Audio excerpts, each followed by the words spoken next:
Hello, you ready? What up, dog? What up, dog? Oh my God, 313 live. Oh my God, 313 live. Oh my God, 313 live. Oh my God, 313 live. 3 live. Oh my God, 313 live. Oh my God, 313 live. 3 live. Oh my God, 313 live. Oh my God, 313 live. What's up, 313 Live Show? How everybody doing today? We have a special guest with us today by the name of DJ Dunkin Hines. He's a producer and DJ for the legendary group Detroit Most Wanted. Dorian, how was that interview that we had with our brother on Skype? Was it beautiful? You know what? It was real cool. You know, he got into talking about YBI and how the group got started, and man, he really took us down the walk down memory lane. That was nice, and I mean, you guys gonna really like this one. We might have to. We're gonna work with this one though, because we got to do some work on it, right? Yeah, we doing some work because our microphones wasn't loud, so we just got. We remastering it. Yeah, we mastering. We got his audio, which was beautiful. It was beautiful. And we asked him. We started out when we asked him how did he get started. See, this episode. What episode is it? This episode 25, baby. Okay, episode 25. 25. I hear you, man. Right. We just asked him, how did he get started in the business? How did he get started? That's all I wanted to know. That's all. But he came in cause we doing the Skype, and he seen Rell with the red, Deon, and you can tell he was all Detroit though. The way he came in with the love, man, wherever he at, he ain't changed. And so I got hype, and man, so you can tell from the energy from the introduction of this interview that you in for one of the greatest ones right now. Goddamn right. So now listen to what he had to say, because we asked him how he got started. So listen to it. I actually, I started out a DJ, man. I actually was DJing at a club downtown Detroit called Club Prima Donna. And at this time, it was one of the hottest clubs. The owner, his name was George. It was called Studio 54 before it was Prima Donna. Okay. And Studio 54 was at Cass and Bagley. It was one of the hottest clubs in the city. I can imagine, man. Yeah, Reckless Ron Cook, Stacy Hale, Gary Chandler, some of the hottest DJs in the city was down there. You couldn't just be anybody getting on the ones and twos at that time. You know what I mean? Exactly. Yeah. And let me tell y'all a quick story about that, because George, George, the owner, George was gay. I'm gonna keep it real. Okay. And at that time, he had to like you, not like you, but he had to like you as a DJ. You know what I'm saying? Right. And if you came at that time, I was young off the block. I was doing a lot of scratching and stuff like that and tricks. And primarily, club owners didn't want that kind of DJ. They wanted a DJ that knew how to mix and knew progression, knew how to spin records and knew the timing of the record. So he asked me to audition for him. I'm like, what the fuck? You want me to audition for you? So I got to the club around 4:30. Yeah. I got to the club about 4:30 on a weekday. And I already got the plug from somebody George is real particular. He this, he that, Right. So I didn't know, but he was real upfront about his business, even though he was gay. Because some gays are the coolest motherfuckers you can meet. We done learned a lot about gay people now since the times have changed. A lot of that is just regular people. That's easy shit now. Gay ain't shit no more. Exactly. A gay motherfucker gonna fuck you up too. Yeah. See, we told y'all that the interview was live. This is straight live shit. As you can see, he came in hype, positive, and just told us about how shit was going down. And this next question, Doe Black, we was talking about. He told us about the money aspect of what DJs was, what he made back then, and how hot he was. Remember that dollar amount he threw out there, Doe Black, of what he was making? Yeah, but I wanted to hear more in depth, because what he was telling me wasn't coinciding with what I was seeing on the videos, some boys was mad fresh.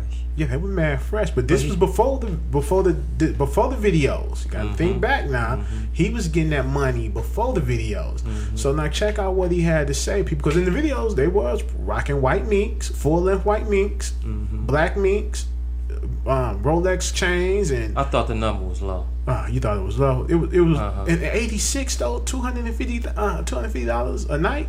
I thought he made more. He just did that government move. Yeah, that was government. Because that time, you know what I'm saying, they was making party for a lot of drug kingpins and friends of that nation. Man, people had money. $350, $250. Come on, man. Yeah, it was for a club. In a club. He just said that, bro. I think he was getting. I think Dunkin was making a little bit more money. Yeah, he was making a little bit more. You know, he kept on. When you look at Dunkin Hines, right? Always looked at Dunkin Hines back in the day.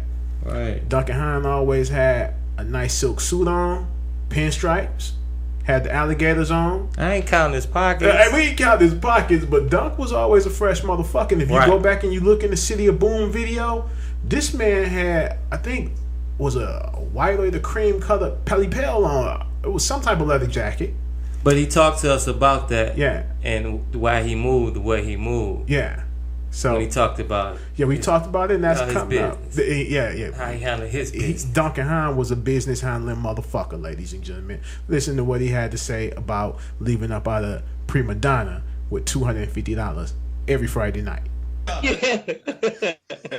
But yeah, George, man, let me tell you something funny, because even back when I started DJing, George was paying us like, well, some of the larger DJs, I don't know what they were getting, but I know for me, I walked out of Club Prima Donna every Friday night with $250. And that was a lot of money. You know what I'm saying? For a DJ back then. You know what I mean? Yeah, we talking about, let me tell my age now. Shit. Oh, shit. Prima Donna, I was back in, I graduated from 86, so I started in about 88, 89. I was fresh out of high school. I was DJing in the clubs and shit, man. We used to go to churches, me and Lee. Back to your question, but Lee was my nigga. Lee grew up down the street from me. We stayed on the same block. Nigga, we went to churches chicken every night, nigga. They used to have this 8-piece you can get. We used to call it 2 for 2. And sprinkles, the spicy. We used to tear the spicy sprinkles and sprinkle the shit on the chicken. Man, that shit was fucking change. We lived off a Faygo fruit punch and 2 for 2s every night, nigga. Turkey chicken, nigga. Grind, and the chicken, man, thighs and chicken and legs, nigga. We used to survive on 2 for 2s, dog. Yeah. Okay. Yeah, now Dunk was talking about the 2 for 2s and how, you know, the group, well, him and Lee was doing what the Detroit shit was back in the day, you know, 2 for 2s at KFC and, you know, the fruit punch. Well, Dunk said it was Church's Chicken. I talked to Lee, and Lee said it was KFC. So I'm gonna roll with Dunk because Dunk was here and Duncan said it was Church's Chicken. Okay, but you heard how he dropped that shit, right? And was kicking it on that Detroit level shit. This is what goes on right now, still in Detroit. This ain't no shit that just was going on back in their time. This is shit is going on right now. Right here, we asked Duncan how him and the group formed, and he's gonna tell you right here how Detroit Most Wanted got together. Stay tuned. So anyway, Lee and I was cool. You know, Lee and I was on the same block, and Lee was fit. So I always be like, nigga, you should rap. You know, and even though he did rap, so, you know, I used to bring the records and she'd come down. I used to be in my mama's bedroom on the block. Right. And I used to have a turntable set up in the bedroom and shit. And I used to mix records and he used to spit. Right. And then we end up meeting Motsi. And Motsi was doing his own thing. And I was like, yo, nigga, we should form a group. And we end up forming a group at this time called Death Drive. Okay. Yeah, that was the name of the group. And not only was the group, but I created a business. I was always on my business shit. Somebody got to be. This is my guy Rell right here. He the business man. I be bullshitting. Hey, we talked about that earlier. Business, you know, that was one of the things. Because even though I would be in the streets and all kinds of shit I did, but I always consumed the energy of business because I felt business was going to take us out of the hood. You know what I'm saying? Off top. 90%. So I used to, if you remember, I used to carry my briefcases around in my fucking videos. Sure did. And what made that? And don't think niggas wouldn't start doing it in the hood. Niggas walking around with a briefcase. Nigga ain't even got a job. Nigga. Yeah. I used to walk around my briefcase because I was always about business. I was always about paperwork. So anyway, when I got with Motsi and they started doing their thing, so I created Def Drive not just as a group, but as a DJ service. You can get a la carte and shit. You can get a DJ, you can get a nigga rapping if you want a nigga to rap, if you want dancers. We had all kinds of shit going on. You know what I'm saying? So, I was already ahead of the game. But see, what happened was we end up meeting, you know, some street niggas, you know, good friends of ours, Chauncey Jones, rest in peace, from Detroit. He was original YBI. No relation to Chauncey Records. You know, no relation. I know Chauncey Records. Now Chauncey Records was a street nigga too, but there was right. You know what I'm saying? Chauncey was an OG. Chauncey Records was an OG. He wasn't fucking with the music like that, but he was fucking with the music. You know what I'm saying? Like record store and shit. You know what I'm saying? Right. But yeah. So we end up changing our name from Def Drive to Detroit's Most Wanted.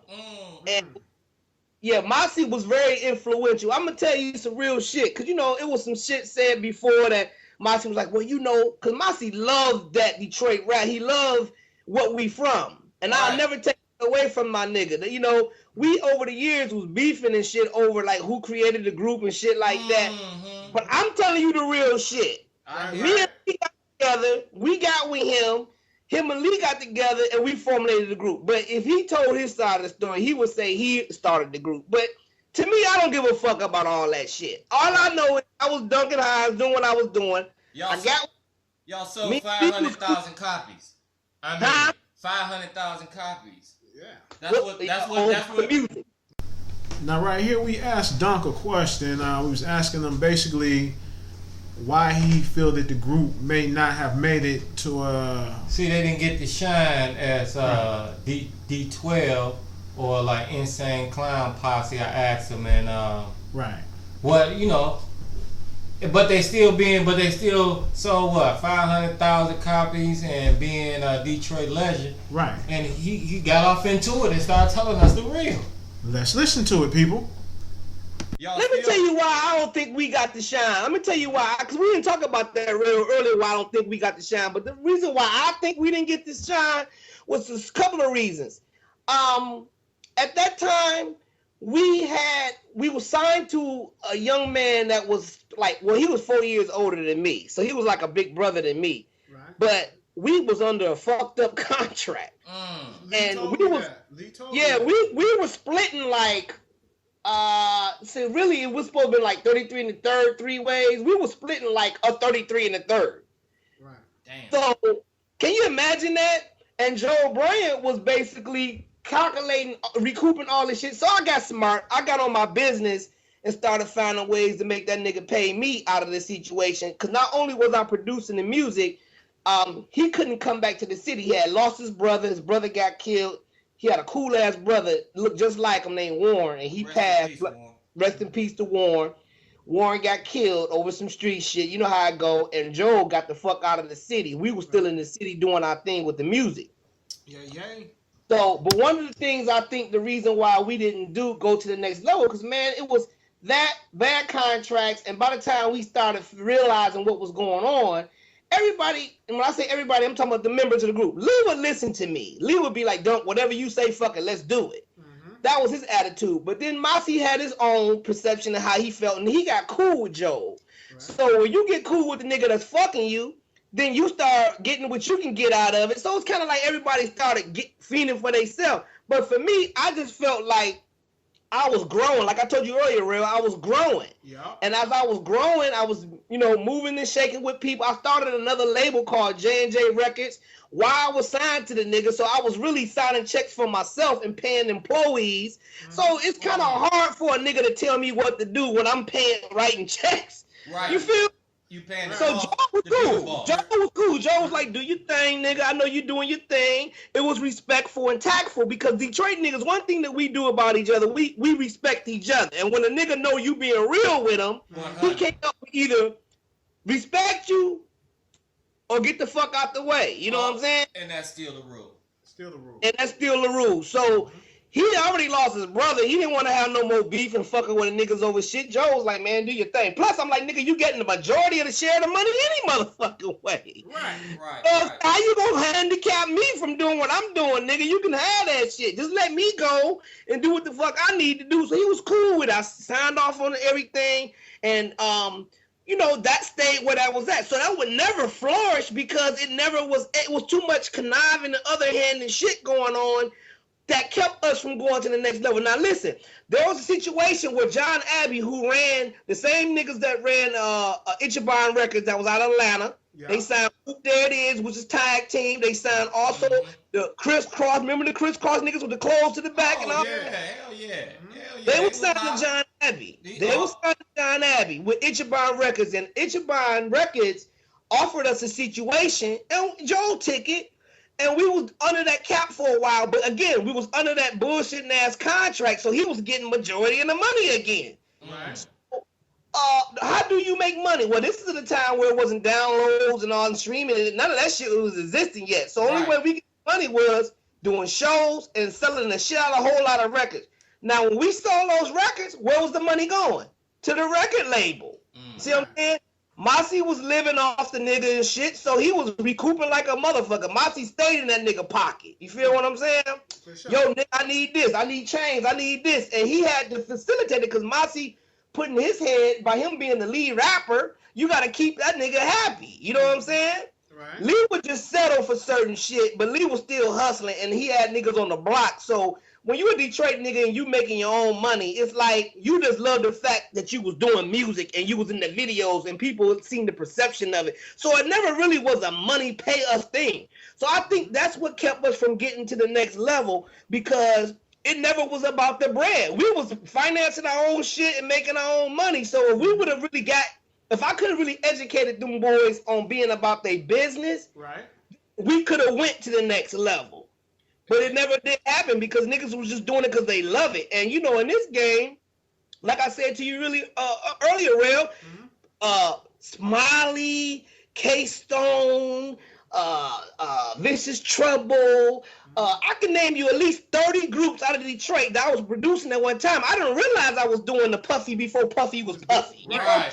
Detroit Boss. I can't remember everybody, but I mean, you can go back Frost, West Chill, all of my niggas. I took West Chill, West Chill, and I took Jack Frost to LA on numerous occasions to get them niggas signed to situations. I didn't just go and get on and left Detroit and didn't try to bring none of my people in. I brought other artists from Detroit and brought them out there on plane tickets, nigga, and took them to LA and palm trees and introduced them to people and had Jack Frost rapping the hammer and shit, taking hammer off his hat off his head, throwing it in his face and shit. You know, it scared the shit out of the hammer. Hammer didn't sound like that.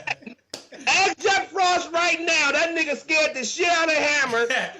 I don't think he gonna tell you now, man, because you taking the nigga hat off and shit, and you scared the nigga, you know? Yeah. Right here, you see Duncan's dropping some fucking jewels, Detroit jewels on us, baby. Now, right here, we ask him, how did he feel about doing a reunion album and tour? So here we go, and you're gonna hear it from the man's mouth what he said, you know, and he made a lot of sense in my book. He did, and now when I see a lot of older cats talking about a reunion album, Duncan made me open my eyes and made me see a whole lot different. Wait a minute, motherfuckers have moved on. This our age. Who we gonna be doing it for? These young motherfuckers don't know what's going on. I'm not gonna give away too much. But so, and he said, and he cleared the fact. It's like, you know, yeah, but if a good reunion tour come, he would not do it. But no, he'll do it. He would do the reunion tour. But I guess that's Motown guys like that come out and he would do the reunion tour, not the reunion album. Yeah, not a reunion album. Right. No. Maybe. Well, how you gonna? Okay. Let's listen to what he got to say. It's deep. It's deep. I don't know. I mean, I I really don't know, because you know why I say that? I said, because not in my heart, because I'm older. I know what my age is right now, right?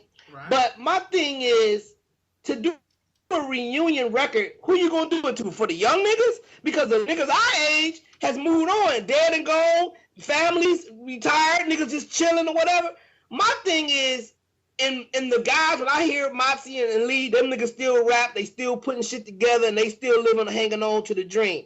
But me as a business, as a professional, I really don't have an interest in it, because for me, it's like, what are my kids gonna think? What the fuck we gonna rap about? The streets? I mean, do that. You know what I'm saying?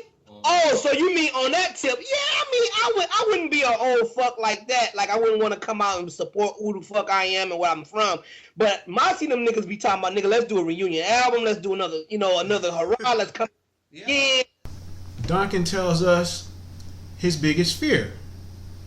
Let's listen to what he has to say. He got a fear? He got a fear. Let's listen to what the biggest fear is. You know what my biggest fear is too is, y'all? What's that? My biggest fear is, if it's not going to be supported and taken to the next level, because I don't want to do nothing that just do it and then it just sit and it don't get the shine that it deserves. My thing is, I don't want to do it and it don't have that luster behind it that I know it's going to be. If it's going to have a real budget behind it, we're going to really make it be where niggas really notice what the fuck it's about and really support it. Now, see, all y'all, my niggas, y'all know what it's about, and y'all might support it and do what y'all gonna do and support it from that side. But is it really gonna get out here and have a thrust? Is it gonna be out competitive? You know, it's like if let's say Run DMC, I mean, God forbid, because you know J is gone, but anybody that was out in our era at that time that was doing music that's successful, right?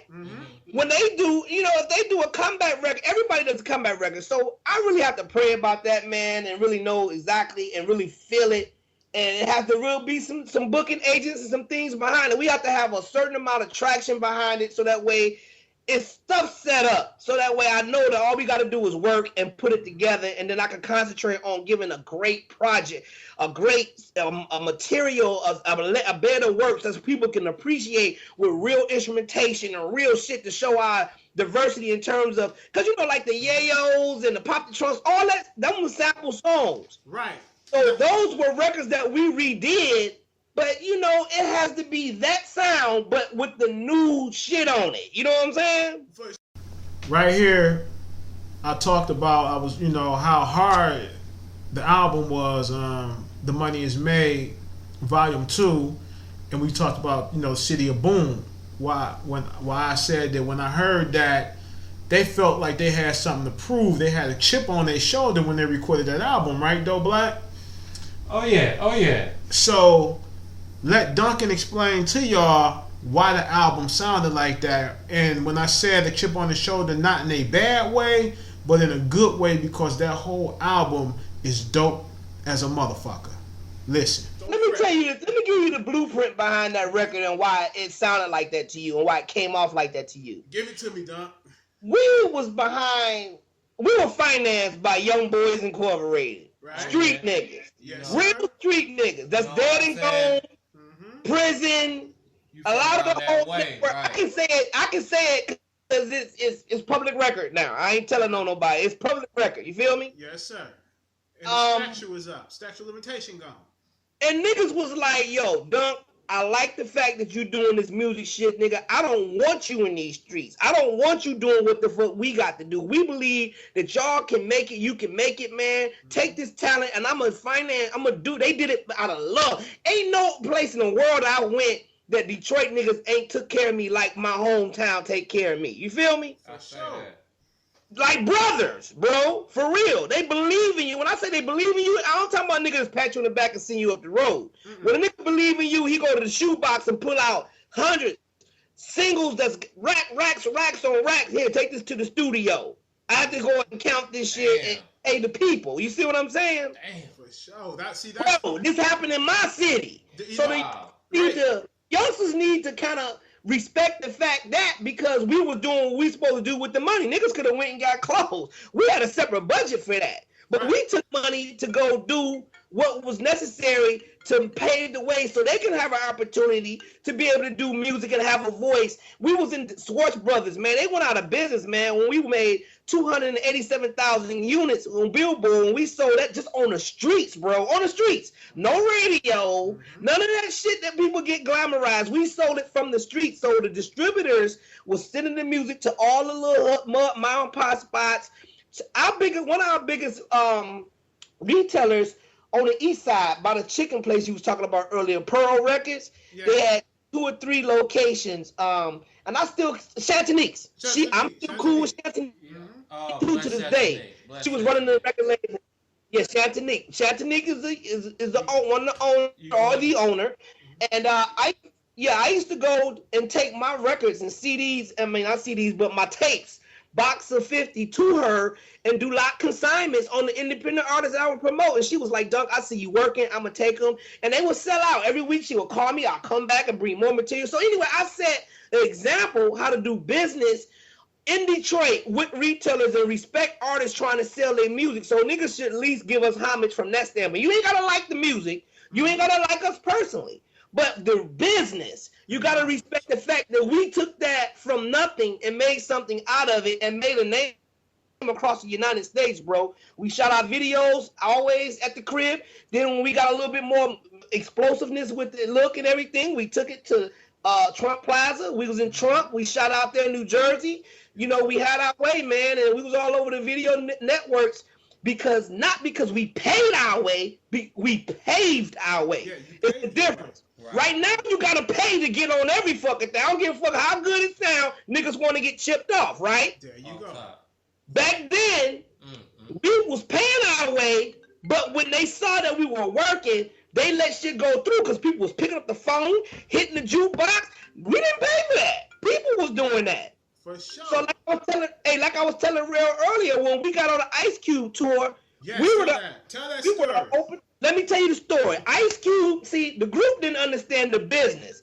They was like, nigga, we higher on the Billboard charts than Dub C and the Mad Circle. Them niggas is at 78, and we at 40, you know, we in the top 40. How them niggas gonna make us perform first and Dub C and Above the Law and then Cube? It was like, how the hell are we gonna let them niggas go? So them niggas got mad, and I tried to explain to them, like, look, bro, it ain't got nothing to do with who hot, who popular. It's got everything to do with the contract. Cube was smart enough as a businessman. Again, we talking about business. He was smart enough as a businessman because he was where he was at in his career. He said, anybody on my tour, this is the protocol. Me headline, Dub C next, then Above the Law, who's opener for my tour. Anybody else after that, I'll have to perform and open up first.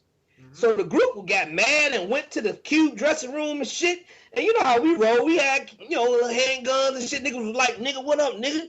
Detroit style. Like, nigga, we performing after motherfucking Dub C, nigga. It's our shit. And we fuck somewhere, and them niggas was like, man, hold up. Cube didn't come out. He sent like an administrator to come out and show us the contract. You see this line right here? This is part of the contract. These are a part of the tour. And Motsi still didn't want to understand. The nigga mouth was like, I said, I told y'all, man, it's in the contract. We can't just have our way and just ride. People was complaining and fussing and shit. But anyway, that's a part of the business that us as artists have to understand that it ain't about what we think it's about. It's about business. You know what I'm saying? Yeah. Hey, look, and I'm going to tell you some crazy shit about the YBI, because I read the book after I left Detroit. Right. And when I read it and I saw all the episodes from it, and all, I remembered a lot of the players and shit like that was in the book. And I was like, boy, I tell you, man, I was in Northern California when I was reading that book, and I'm here to tell you, nigga, we went global, nigga. Detroit niggas go global. You hear me? Yes, For real, man. That's global. That's real shit. Niggas inspired by our story. And it's important for us to never let go of what it is and learn from it. You know what I'm saying? Right. So now, right here, we asked Dunk a question. The question was, he was simply passed up on Simon signing Detroit legend Eminem. and he tells us about the story, man. What did you think when he was telling you this story, dog? Man, this was when Dunk started giving us some of his personality, man. I mean, like, really started making us laugh, though. But he was serious, but it was funny to me. I can't get enough of laughing about this. Hey, man, much love to my brother Dunkin Hines, and man, I can't wait to, do another show with Dunkin Hines on, whatever he want to talk about, whatever you want to do, man, because this show right here really is going on the map right here. Thank you once again, my brother Dunk. No, I'm cool. It's a real story. I would never fabricate my life. Man, let me share this story with y'all. I know. Our office, the J&J Records, I used to wear a J&J jacket. It was all black. I don't know if you remember. I had it on. I remember it in the video. Okay. We were inside the Greenfield Plaza office right there over there in Oak Park. You know the Greenfield Plaza, right? Yes, sir. At that particular time, our office was in there. You had to be buzzed in. And Eminem came in with another white boy that was kind of fat. And we didn't know it was Eminem at the time, obviously. You know what I'm saying? Mm-hmm. But he told us all about him. He was right there in Oak Park. They rapped. And this is during the time when X-Clan was real popular and shit with the music, and it was like a pro-black thing when it was cool to talk about it and rap about it because they had some fire beats and shit like that. So they wanted to try to show some love by supporting our black culture by trying to rap like it was cool as a white man. And what they said, and man, at that time, we had a henchman, which was Rock's cousin named Bosky, rest his soul. He was like a hitman for Rock. Right. But they was Muslim, and he did not feel that shit. He came in there and was like, man, get the fuck up out of here with that bull. What the fuck? But we didn't know it was Eminem. I think that was called Daddy Warbucks or some shit like that. But Eminem, the point I'm saying to y'all is Eminem was in my motherfucking office in Detroit, wanted to get signed, and I didn't sign that nigga because he wasn't Eminem then. He wasn't Eminem.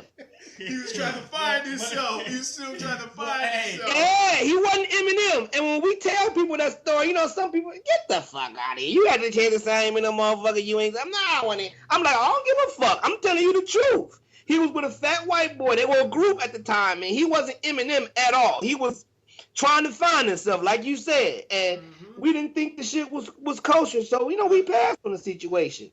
Yeah. Okay, Doe Black. Now this right here, I asked him a question about the Money Is Made video. At the beginning, they had the Ohio State Troopers with Dunkin Hines, LEE, and some more of the guys pulled over on the side of the road on the freeway up in Ohio, right? A lot of the guys I remember back on Promenade, shouts out to Promenade, East Side over there between Gunston and Conner. That's where I used to live. We used to be over there trapping back in the day. Well, we don't fuck trapping. We ain't say trapping. We was over there rolling in the spot, nigga. And we used to watch this video. Watching out for whole niggas. Yeah, on the jukebox, right?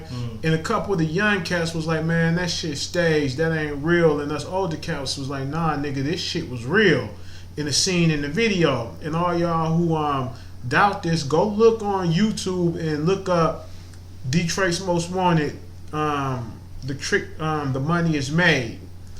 You'll see the video. In the beginning, the state troopers got them boys stretched out, and some of the guys said it was fake and fabricated, but guess what? Dunkin tells us the real behind that. Let's listen to what he got to say. It's an amazing story. It's amazing. Man, listen, bros. I'm gonna tell y'all some shit. That's what's up. At this particular time, we was doing a lot of shit. Even for me, I was doing a lot of shit. You know what I'm saying? And we was causing a lot of tension because we stayed on Mark Twain, corner house off Grand River and Hubble. It was popping over there.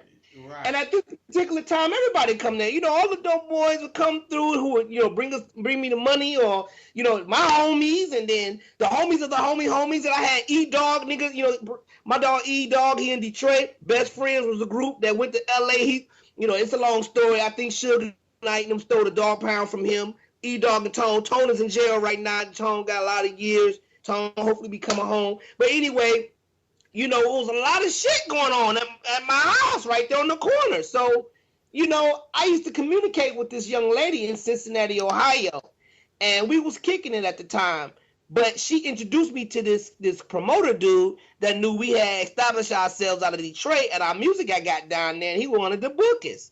So she put me in contact. Now, you know, y'all know we from Detroit. We may not be in the streets no more, but when we talk a certain kind of way, when you're talking to somebody on the phone, if you don't know who we are and you hearing the conversation, it sounds like you conversing a drug deal. For sure. Off top. So I'm like, yeah, so when I get there, we're going to hook up and we're going to do this and we're going to do that, okay? Yeah, hit me on the box. Hit me on the box and we're going to, man, them motherfuckers was fast, tapped my phone, heard that shit, and planted a bust, a heist, thinking I'm bringing some dope or money, something, on my way to Ohio.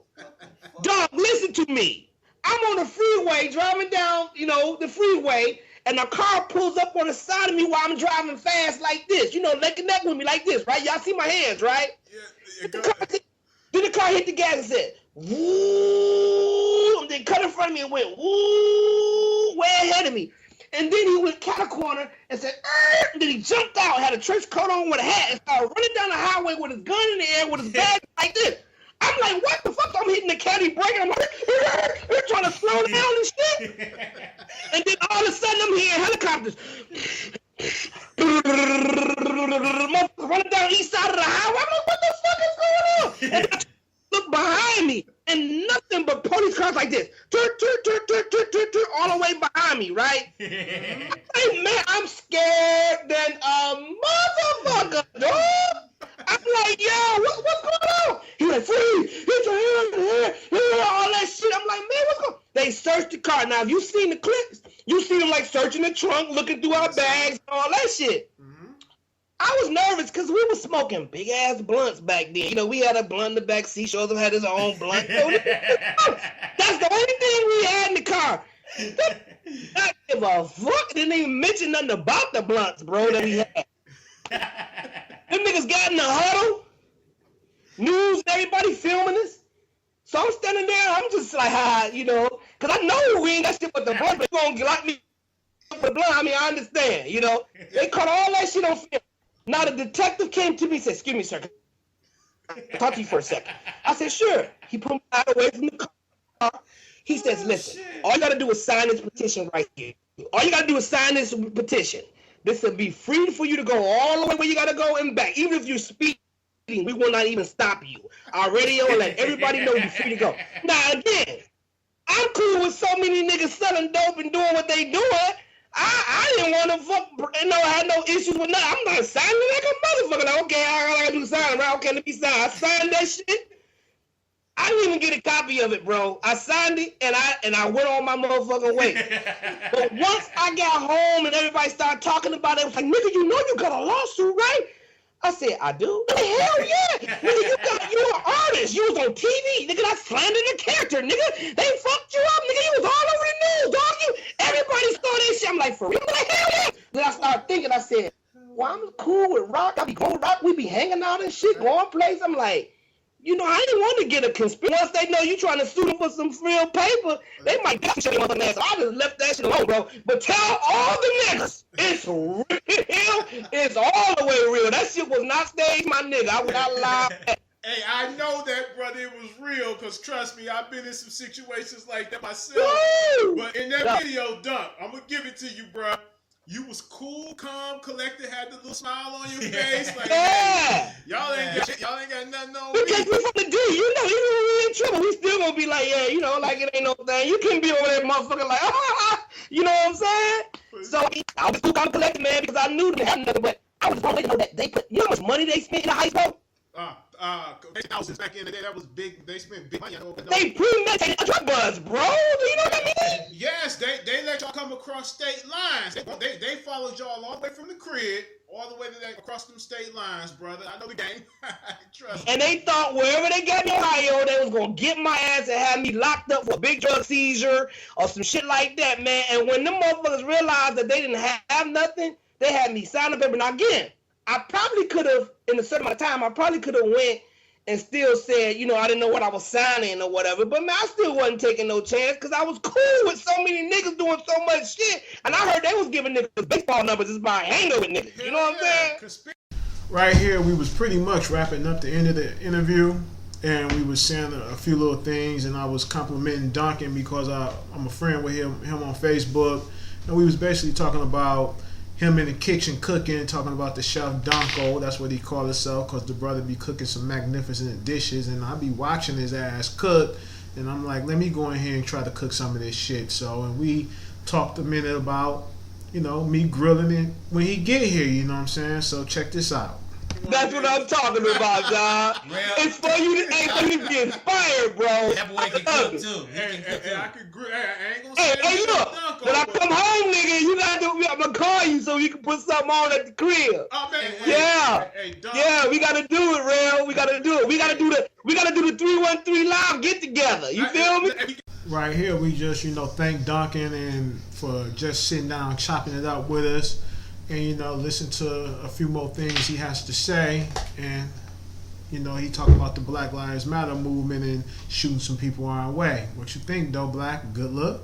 Yeah, you know what? I think that this really, like I said in the interview, and I keep saying it, I believe this really solidifies. And what I liked about this interview, you can tell that he really had a good time.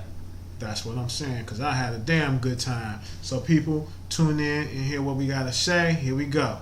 Man, I'm humbled, bro. I'm humbled. And recommend anyone. You can rest anybody. I got you. I got a brother right now that's out in Maryland, and he's doing a thing with the Black Lives Matter, and he's got a song and video. So I'm gonna push him your way so you can, y'all can get together and check him out. And he's got a voice going on. But a lot of people, we as a people sometimes, man, notice how shit got quiet again. You know what I'm saying? Yes. We got this cool, man. Well, we gonna continue to build, bros, and let's do it, man. Like I said, I appreciate y'all, man, for having this atmosphere and rekindling the respect mechanism, man. That does volumes for me, man, to let me know that somebody care. You know what I'm saying? Because being from the we still feel like we as a group didn't get all the things that everybody feel like that at some point they didn't get what they should have got out of it. But for me, if I can help inspire another young brother and he know the legacy and the story behind it and what we took from what we've been through, and that encourages him to go further in life, that's good enough for me.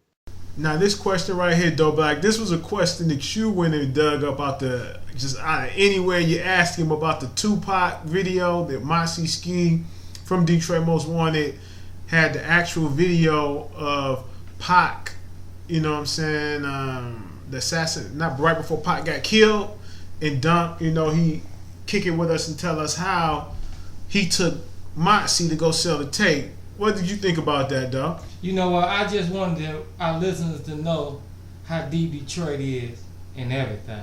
Because we was in Vegas. We was right there, man. Motsi motherfucking Ski, Detroit's Most Wanted, was there, baby. That's his tape.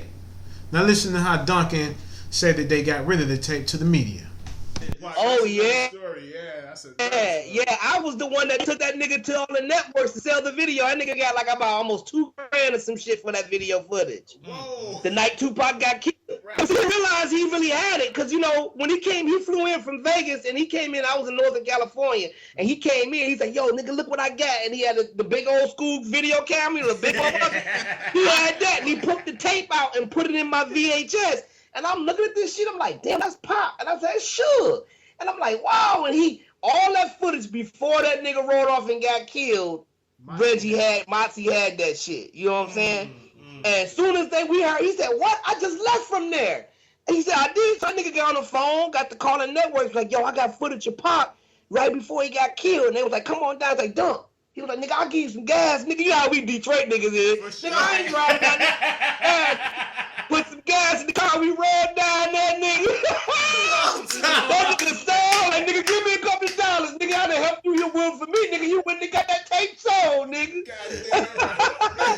We always hustling. You know what I mean? Always hustling. It's in Detroit blood. It's in our blood. Oh, my God, man. This is the greatest interview. So right here we talk about how the communities used to be in Detroit and how the money was flowing through for everybody. Listen to this part. Go ahead, though. Because, people always think I'm just talking mess, but this man about to shed a little more light on something I always repeatedly say about the drug dealers in our community. Here we go. You know what I'm saying? Hey man, let me say this to y'all brothers. I say thank you very much, Rell and homie. I appreciate you for having me. Dorian Black. And it's Dorian Black. Hey, listen, it's a lot more shit going on that we didn't discuss today. But just know that, man, if y'all ever have me back, we could talk about other situations, man. There's a lot going on in the world today.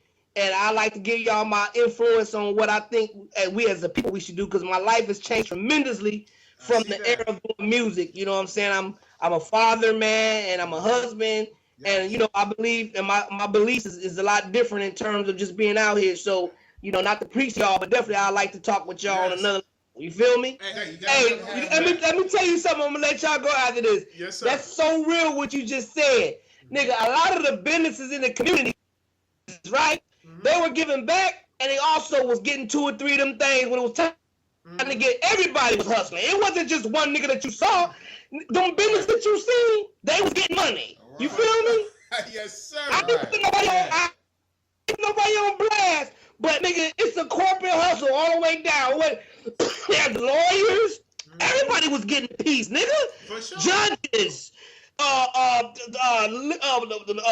police officials, the chiefs and shit. Man, everybody was getting a piece. So when you arrest one nigga that you know that's out here getting money, he only got caught because he's flamboyant and he looked like he was the man. But unfortunately, because all these people that I'm telling you about was tied into the food chain. Businesses all the way down to political officials. Everybody was getting. That's what I'm saying. You locked our leaders up on some bullshit and locked them up forever, though. Yup, locked our leaders up, baby. So they always just so slick. Salute, y'all. I'm gotta run, my nigga, but we gonna be in touch. For sure, my brother. Peace and love. And thank you once again, Dunk. You're welcome, bro. All right, now. Love y'all, man. All right, What's up, world? This is that Guy Rell. I am the host of the 313 Live Show. The 313 Live Show is a podcast show that is based right here in Detroit, Michigan, and a platform for all local artists to showcase their art on. If you are looking to showcase your art, please tune in to the show and find out how you can do that. If you are an Apple user, search for us on iTunes, The 313 Live Show, subscribe and listen. If you are an Android user, download the Stitcher Radio application, search for us there, The 313 Live Show, make us your favorite page, tune in and listen. And hopefully you will be the next person on the 313 Live Show. Peace.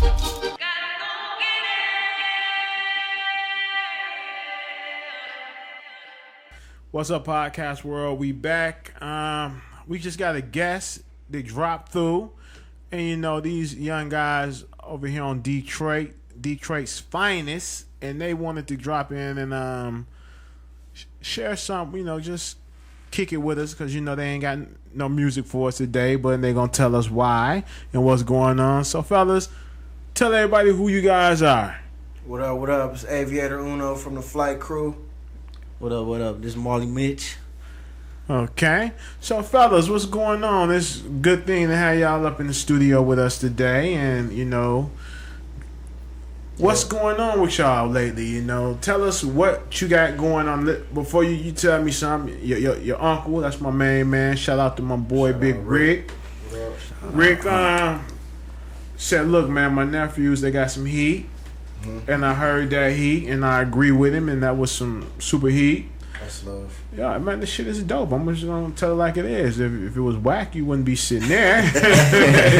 You'll be probably on Skype giving me a Skype interview. Nah, let me quit because there's some, you know, people on Skype. I don't want to say, hey, wait a minute, I got a Skype interview. I was whack, and that ain't emotional. Yeah, people's emotions, and we don't want that. You know, we don't want nobody in their feelings. Right. So you got a mixtape you just released, right? Detroit Red. We got Detroit Red, a mixtape. You know, this our first mixtape. Getting out here in the city, you know what I'm saying? Showing the diversity between the whole crew, you know what I'm saying? Okay. And I wanted to say, you know, Red stands for Ready Every Day. Ready every day. So Detroit Ready Every Day. You gotta and that's where you got to, you know. Like we was talking earlier, you know, it's real out here in Detroit, man. You know, popped over some Lucy's around. So yeah, we just wanted to, you know, bring that realness from Detroit. Like we here, you know, and we stay ready. You know? Okay, so now tell me about just say the average consumer, because you know a lot of the UK listeners. Shout out to the UK. They love the Detroit hip hop, and they hit me up all the time and tell me thank you because I never heard of this artist. Give me just a few tracks that you know you would say. I know everybody gonna say they dope, the whole album dope, but just tell me what you know. You guys, your favorite tracks off of the song. Your favorite 3. Give me your favorite 3, then I'm gonna take your favorite 3. I want to say my favorite 3: Back, Tell No Truth, and Wicker Cheat.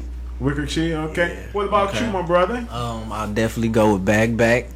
I'll say Clorox would be next, and then Player Shit. Player Shit. Okay, yeah, I think did I hear you? Let me hear that one. Yeah, I'll right? let you hear Player Shit. I honestly I didn't think that was gonna be that one, but it really turned out to be like, you know, what everybody requesting to hear. And Player Shit is tight. I likes that. Come on, bro, that's the shit. Yeah. Stand up too. Yeah, gotta put stand up in there. So now y'all young fellas are not the average cats in the hood just cracking niggas' head and saying, you know, run your jewels, run your Cardis and shit like that. Y'all doing some good shit in the community of Detroit. Tell podcast, what have you done lately to give back to the community? Well, last Thanksgiving we did a turkey giveaway, okay, you know, to the families, needy families, you know, and families that need it. We did skating for fathers. Hey. We did that with a partner of Vane and Tay Smith. Yep. Shout out to Extraordinary Gentlemen. Okay. Yep. And what was the last event? Bowling. I think we bowled. Strikes for Tykes. Strikes for Tykes. We bowled with the kids. We bowled for the kids. And they barely showed up. So that's love. Mm-hmm. Y'all taking care of business, because y'all hear the average rapper from Detroit saying he doing that. He at the titty bar. Well, let me not say all of them, but a good portion of them at the titty bar at the club. You know what I'm saying? Yeah. I mean, I might have a few drinks at the titty bar. I ain't gonna act like I don't be there, but you know, we definitely give back to the community. You know what I'm saying? For sure. You know, this it ain't about really just flashing and bragging rights around here with us. You know what I'm saying? I really been through a lot, you know what I'm saying, and I love my city, you know what I'm saying. I don't want to go nowhere. I want to bring shit back. And the city love you. So this is tell the podcast world right now where, because right now you don't have anything on iTunes or they can be digitally downloaded to purchase, so you got it on SoundCloud because of the situation you guys are going through with management, getting everything copywritten out and everything. Yeah, well, the mixtape is copywritten, but getting it to where it needs to be downloaded. You know, tell them where they can go purchase that CD at, and where it's at that they can listen to it at. Okay, it's on SoundCloud. You could catch it on SoundCloud at Aviators Flight Crew. That's AV, the number 8, ERZ Flight Crew. And you can catch it on YouTube too, spelled the same way. You know what I'm saying? Mm-hmm. You can catch us on the website www.live2aviate. That's LIVE, the number 2, AV, the number 8.com. Okay. So now, if somebody's listening, how do I get in touch with you guys? Where do I find you at on social media? You can find me on Aviators_Uno. That's AV, the number 8, ERZ. No, sorry. AV, the number 8, ER_Uno. And then we got a group page on there. It's Aviators Flight Crew. You know, AV, the number 8, ERZ Flight Crew. All one word. No underscore, no nothing. Okay.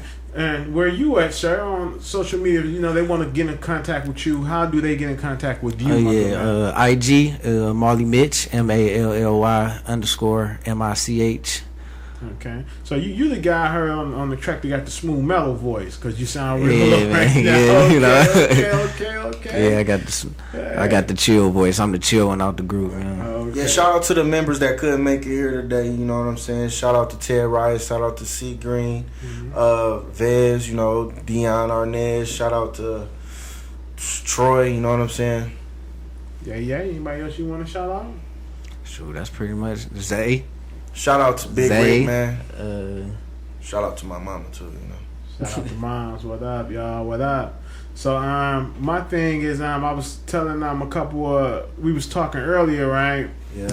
When we was talking about the Detroit, the roots. First generation. First generation, you know, we was talking about we talked about Beat Out from Poncho, DMW, Detroit Most Wanted, AWOL, you know, the first generation, and how I admire all Detroit artists because they don't try to sound like nobody in the South. They don't try to sound like nobody in New York or nowhere else. We all have our own original sound and style, you know what I'm saying? Yeah. But there are the generations, which a lot of the people don't know about their first generation. And that amazes me with the Detroit artists. You don't know who your first generation artists are, but you sound like yourself. You don't go out here and sound like Future or 50 Cent or Eminem and all that. You got your own style. And that's why Eminem blew up so tough, because he had that Detroit style and nobody never heard that before when rapping.